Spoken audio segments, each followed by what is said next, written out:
Puji Tuhan, Shalom Bapak Ibu Saudara semuanya, bagaimana kabarnya pada pagi hari ini? Saya percaya kita semua bangun dalam kondisi yang sehat, tidak kekurangan suatu apapun. Haleluya! Pada hari ini saya mengajak kita kembali untuk merenungkan satu firman Tuhan. Sebelum itu yuk sama-sama, mari kita awali dengan berdoa. Mari kita berdoa. Bapa dalam kerajaan surga, pada hari ini kami akan merenungkan firman Tuhan. Mohon Tuhan menuntun, mengambil alih, sehingga kami bisa memahami apa yang menjadi kehendak Tuhan bagi kami. Di dalam nama Tuhan Yesus kami berdoa, haleluya, amin. Pada saat ini saya mengajak kita merenungkan satu firman Tuhan tentang pujilah Tuhan. Kita akan sama-sama merenungkan firman Tuhan ini dari kitab Mazmur pasal 113. Mazmur pasal 113 ini Bapak Ibu dan Saudara, terdiri dari ayat 1 sampai ayat yang 9. Saya mengajak kita memperhatikan keseluruhan ayat ini. Saya akan membacanya, kita boleh sama-sama memperhatikan. Di dalam ayat yang pertama berbunyi, haleluya, pujilah hai hamba-hamba Tuhan, pujilah nama Tuhan. Ayat yang kedua, kiranya nama Tuhan dimasyurkan sekarang ini dan selama-lamanya. Ayat yang ketiga, dari terbitnya sampai kepada terbenamnya matahari, terpujilah nama Tuhan. Ayat yang keempat, Tuhan tinggi mengatasi segala bangsa, kemuliaannya mengatasi langit. Ayat yang kelima, siapakah seperti Tuhan, Allah kita yang diam di tempat yang tinggi. Ayat yang keenam berkata, yang merendahkan dirinya untuk melihat ke langit dan ke bumi. Ayat yang ketujuh, ia menegakkan orang yang hina dari dalam debu dan mengangkat orang yang miskin dari lumpur. Ayat yang kedelapan, untuk mendudukkan dia bersama-sama dengan para bangsawan, bersama-sama dengan para bangsawan bangsanya. Ayat yang kesembilan berkata, ia mendudukkan perempuan yang mandul di rumah sebagai ibu anak-anak, penuh sukacita. Haleluya! Bapak Ibu Saudara semuanya, kalau kita membaca dan ketika kita mencoba merenungkan Mazmur pasal 113 ini, yang dimana merupakan Mazmur ini adalah sebuah ajakan bagi kita. Ajakan berupa apa? Ajakan untuk kita memuji Tuhan. Kalau kita perhatikan di ayat yang pertama tadi dikatakan pujilah nama Tuhan. Di ayat permulaan aja sudah mengajak kita untuk kita memuji nama Tuhan. Bagi kita bersama, hari ini kita diingatkan satu hal penting ialah tentang pujilah Tuhan. Kita akan sama-sama lebih menggali lebih dalam lagi dari kitab Mazmur pasal 113 ini tentang beberapa hal penting yang dapat kita pelajari, yang dapat kita pahami tentang pujilah Tuhan. Hal yang pertama, Bapak Ibu dan Saudara, hal penting yang harus kita pahami, hal yang penting yang dapat kita pelajari dari Mazmur 113 ialah yang pertama, siapa yang harus memuji Tuhan?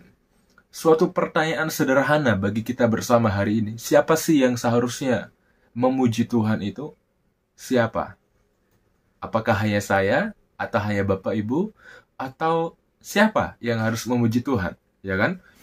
Saya mengajak kita mencoba kembali memperhatikan di dalam Mazmur pasal 113, saat ini kita akan sama-sama memperhatikan di ayat yang pertama berkata, haleluya, pujilah hai hamba-hamba Tuhan.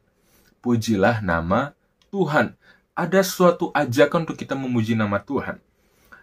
Ajakan ini ditujukan kepada siapa? Di ayat yang pertama berkata, hai hamba-hamba Tuhan. Jangan arti sempitkan hamba-hamba Tuhan itu hanya bagi mereka-mereka yang punya status jabatan pendeta, baik itu pendeta senior, pendeta muda, pendeta pembantu, dan lain sebagainya, atau dia punya suatu jabatan organisasi di dalam gereja. Hamba-hamba Tuhan itu bukan hanya merujuk kepada hal-hal itu, tetapi siapakah hamba-hamba Tuhan itu?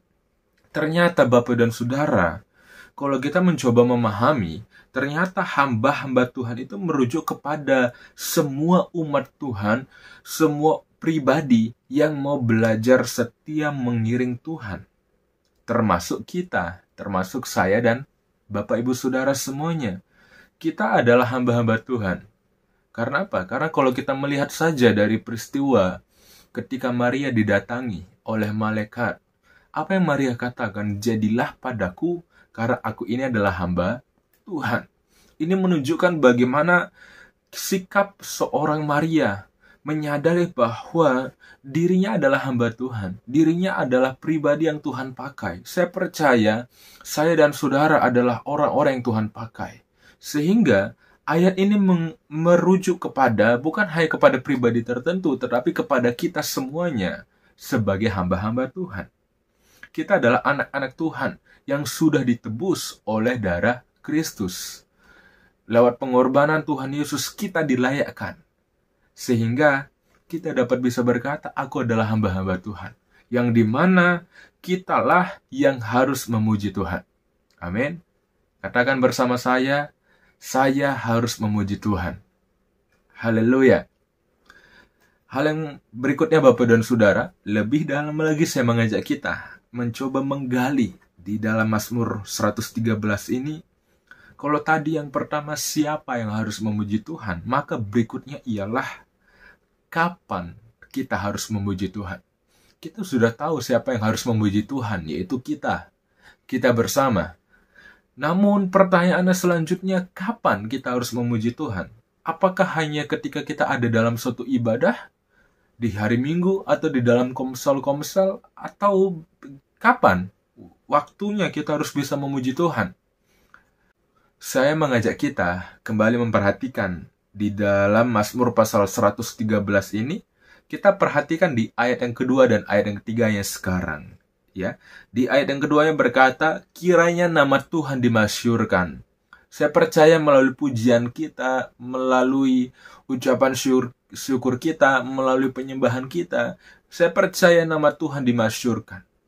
Selanjutnya di dalam ayat kedua berkata, sekarang ini dan selama-lamanya. Lalu di ayat yang ketiga berkata apa? Dari terbitnya sampai terbenamnya matahari, terpujilah nama Tuhan. Bapak Ibu Saudara semuanya, kapan kita harus memuji Tuhan? Melalui ayat 2 dan ayat yang ketiga ini, kita mendapati suatu jawaban. Kapan? Ayat 2 berkata, sekarang ini. Sekarang ini nih, ketika kita sedang merenungkan firman Tuhan hari ini, berarti saat ini pula kita harus menyadari perenungan kita harus benar-benar memotivasi diri kita bahwa selepas perenungan ini ternyata kita masih harus tetap menjalin suatu hubungan dengan Tuhan. Sekarang ini dan selama-lamanya. Lebih dijelaskan secara spesifik di ayat yang ketiga berkata, dari terbitnya matahari sampai kepada terbenamnya. Sederhananya ialah dari kita bangun tidur nih, bahkan sampai kita mau beristirahat, maka di saat-saat itulah kita harus senantiasa memuji Tuhan. Memuji Tuhan itu bukan berarti serta-merta kita harus terdengar suara kita kepada sesama, sehingga kita menaikkan pujian-pujian yang dimana sesama kita tahu bahwa, oh, saya ini lagi memuji Tuhan. Gak serta-merta seperti itu saja. Kalau kita mengingat satu kebenaran firman Tuhan, Alkitab menuliskan bahwa tetaplah engkau cerdik seperti ular, namun tetap tulus seperti merpati. Di dalam situasi-situasi yang dimana mungkin kita merasa aku nggak bisa memuji Tuhan dengan membuka suara. Namun dari ayat tadi mengingatkan kita, sesederhana apapun yang bisa kita lakukan, mungkin di dalam hati, mungkin kita dengarkan melalui audio dan lain sebagainya, asalkan hati kita tetap tulus seperti merpati dan kita tujukan sepenuhnya kepada Tuhan, saya percaya Tuhan tahu, Tuhan menghargai, dan Tuhan tetap senang akan hal itu. Kapan kita harus memuji Tuhan? Sepanjang hidup kita, Tuhan harus dipuji. Sepanjang hidup saya dan saudara, kita harus menyadari, selama kita hidup, kita harus senantiasa memuji Tuhan. Amin. Selanjutnya, Bapak Ibu dan Saudara, hal yang ketiga, Dari Mazmur pasal 113 ini, kita akan belajar hal yang ketiga ialah mengapa kita harus memuji Tuhan. Kalau hal yang pertama tadi siapa, yang kedua kapan, dan hal yang ketiga ini ialah mengapa sih kita harus memuji Tuhan. Mengapa? Apa sebabnya? Apa alasan saya dan saudara harus memuji Tuhan? Saya tahu saya harus memuji Tuhan. Saya tahu di sepanjang hidup saya harus memuji Tuhan. Namun pertanyaannya kenapa? Apa alasannya gitu? Saya mengajak kita kembali memperhatikan di dalam Mazmur pasal 113 ini. Kalau kita perhatikan di ayat yang keempat dan ayat yang kelimanya, Bapak Ibu Saudara, dikatakan ayat yang keempat berkata begini, Tuhan tinggi mengatasi segala bangsa, kemuliaannya mengatasi langit. Ayat yang kelima berkata, siapakah seperti Tuhan, Allah kita yang diam di tempat yang tinggi. Kita mendapati satu alasan mengapa kita harus memuji Tuhan. Alasan pertama ialah karena kebesaran Tuhan. Katakan bersama saya, karena kebesaran Tuhan. Ayat 4 berkata, Tuhan tinggi mengatasi segala bangsa. Yes, Bapak dan Saudara, bangsa apapun, kekuasa apapun, tidak akan mampu menandingi kekuasaan Tuhan kita. Tidak akan mampu menyaingi besarnya Tuhan kita. Pertanyaannya, benarkah kita percayakan hal itu? Benarkah kita benar-benar yakin bahwa Tuhan kita adalah Tuhan yang besar? Sehingga di ayat yang kelima bisa mengingatkan bahwa siapakah seperti Tuhan? Allah kita. Jawabannya, nggak ada yang seperti Tuhan Allah kita. Ketika kita menyadari akan hal ini, maka tidak ada alasan untuk kita tidak memuji Tuhan. Karena kita percaya dan kita tahu Tuhan kita adalah Tuhan yang besar. Walaupun mungkin saat ini kita ada dalam situasi yang sulit, yang mungkin kita rasa masalah yang kita hadapi itu sangat besar. Tetapi yang saya percaya, melalui perenungan firman Tuhan hari ini kita sama-sama diingatkan. Sebesar apapun masalah yang ada dalam hidup kita, ketika kita memandang Tuhan, maka bahkan ketika kita berseru kepada Tuhan, maka Alkitab mencatat, kita akan melihat kebesaran Tuhan terjadi dalam hidup kita bersama. Kebesaran Tuhan akan terjadi dalam hidup Bapak dan Saudara, dan Tuhan akan bebaskan kita dari masalah kita. Karena itu Bapak dan Saudara, senantiasalah memuji Tuhan. Karena apa? Karena kebesaran Tuhan, bahkan kebesarannya sangatlah besar, tidak bisa tertandingi oleh apapun. Selanjutnya Bapak dan Saudara, alasan berikutnya mengapa kita harus memuji Tuhan. Saya mengajak kita sekarang memperhatikan di ayat yang ke-6, ayat yang ke-7, 8, dan ayat yang ke-9-nya. Berkata begini, ayat yang ke-6, yang merendahkan diri untuk melihat ke langit dan ke bumi. Ayat yang ke-7, yang menegakkan orang yang hina dari dalam debu dan mengangkat orang yang miskin dari lumpur. Bapak dan Saudara, di ayat yang ke-6 berkata, merendahkan diri untuk melihat ke langit dan ke bumi. Bapak dan Saudara, Tuhan kita bukanlah Tuhan yang mementingkan dirinya sendiri. Pribadi yang selama ini kita puja, selama ini kita sembah, dan selama ini kita kenal, bukanlah pribadi yang serta-merta lupa akan diri kita. Sehingga apa? Sehingga dia dengan rela hati merendahkan dirinya. Teringat satu peristiwa, Alkitab mencatat, bahkan dia sampai taat, rela mati, merendahkan dirinya, mengosongkan dirinya. Bahkan apa dia rela dibiarkan dirinya itu tergantung di atas kayu salib.